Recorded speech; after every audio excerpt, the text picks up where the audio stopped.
బెంగాల్లో సీఎం మమతా బెనర్జీకి ఓటమి భయం పట్టుకుంది.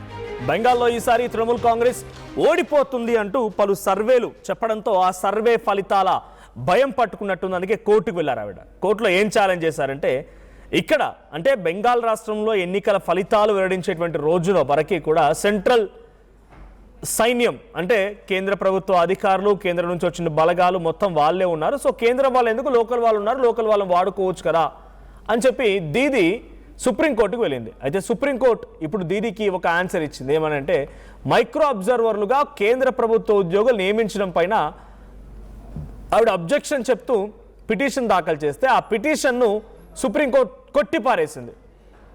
కౌంటింగ్లో మైక్రో అబ్జర్వర్లుగా కేంద్ర ప్రభుత్వ ఉద్యోగులు ఎందుకు ఉండకూడదు, అసలు లోకల్ వాళ్ళు ఎందుకు కావాలి, ఎవరైతే ఏంటి, అక్కడ మీకు వచ్చిన ఫలితంలో ఎవరైతే ఏంటి, అదేదైనా రిజల్ట్ రానివ్వండి, మీరు ఎందుకు దానికి భయపడుతున్నారు అన్నట్టుగా సుప్రీంకోర్టు తిరస్కరించింది.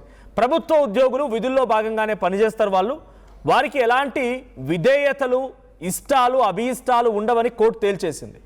మైక్రో అబ్జర్వర్లను ఎంపిక చేసుకునే అధికారం ఈసీకి ఉంది అని చెప్పింది సుప్రీంకోర్టు.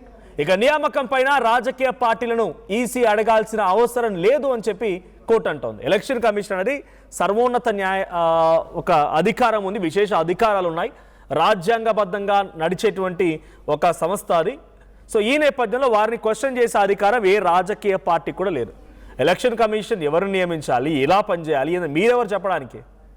మీకున్న పర్పస్ ఏంటి, మీరు రిప్రజెంటేషన్ ఇవ్వండి, అంతే, అంతవరకే. కానీ మీరు వాళ్ళనే పెట్టుకొని నడిపించాలి, వీరులనే పెట్టుకొని నడిపించాలి, కేంద్ర ప్రభుత్వ ఉద్యోగులు వద్దు, కేంద్రంలో అబ్జర్వర్లు వద్దు, రాష్ట్ర అబ్జర్వర్లు, ఇవన్నీ పనిచేయవు. You please take care of your self, mind your business అని చెప్పినట్టుగా సుప్రీంకోర్టు దీదికి సమాధానం ఇచ్చింది.